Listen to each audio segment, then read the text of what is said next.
అది చదవాలి. Introduction. Petrology. Petro means rock. Logi means science or the study. Petrology deals with the study of rocks. Petrology deals with the study of rocks. The earth crust is also called lithosphere. Litho means rock, sphere means ball, is made up of different types of rocks. Petrology deals with the formation, structure, texture, composition, occurrence, and types of rocks. So the different rocks are among igneous rocks. First one is the granite, and second one is the basalt, etc. So in petrology, we'll be studying about three types of rocks: igneous, metamorphic, and sedimentary rocks.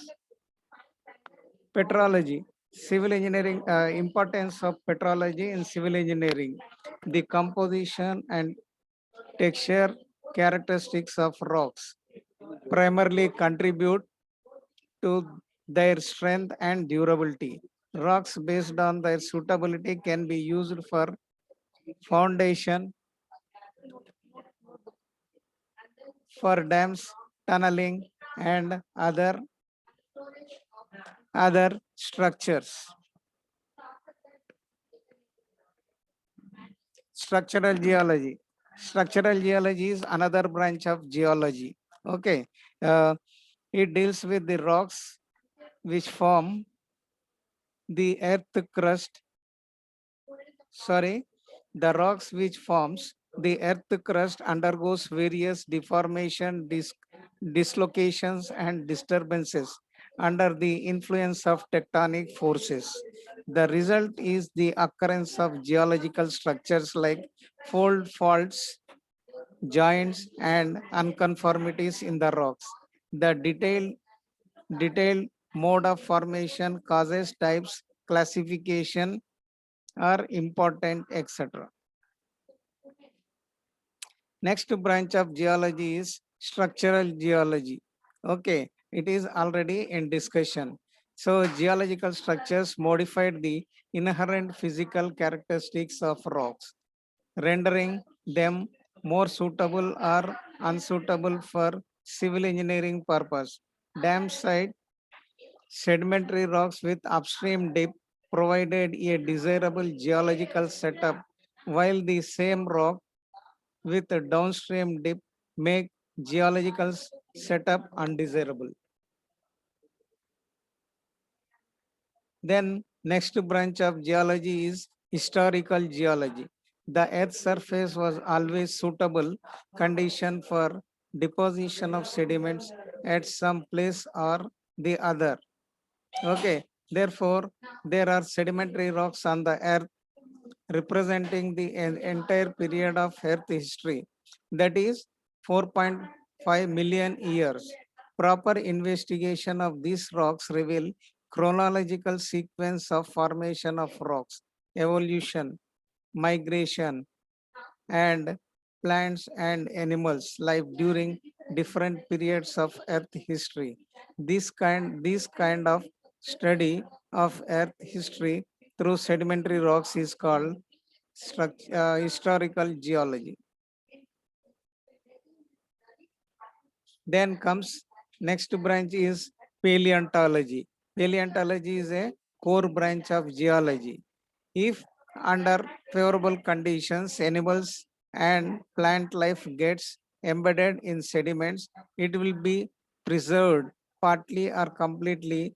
Such remnants of ancient life preserved in rocks by natural processes is known as fossils.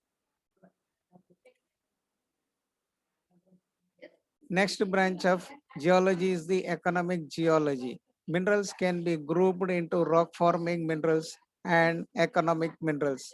Some of the economic minerals like tall graphite, mica, asbestos, gypsum, magnetite, and diamond are useful as raw material in some industries. Some others like hematite, chromite, galena, and pyrolusite are used for ore extraction. And this is economic geology. Economic geology is the next branch of core geology. Geology. Okay.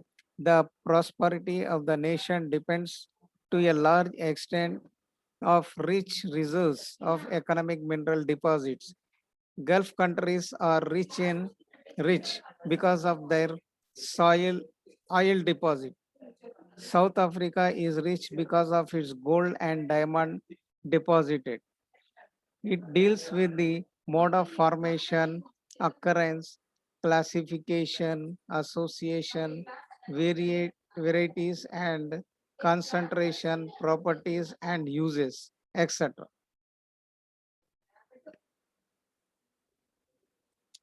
Engineering geology. This deals with the application of geological knowledge in the field of engineering for execution of safe, stable, and economic constructions like dams, bridges, and tunnels. Then next branch of geology is mining geology. This deals with the application of geological knowledge in the field of mining. A mining engineer is interested in the mode of extent of occurrence of ores, their association, tenor, properties, etc. It is also necessary to know their physical parameters like depth, direction, inclination, thickness, and ore bodies.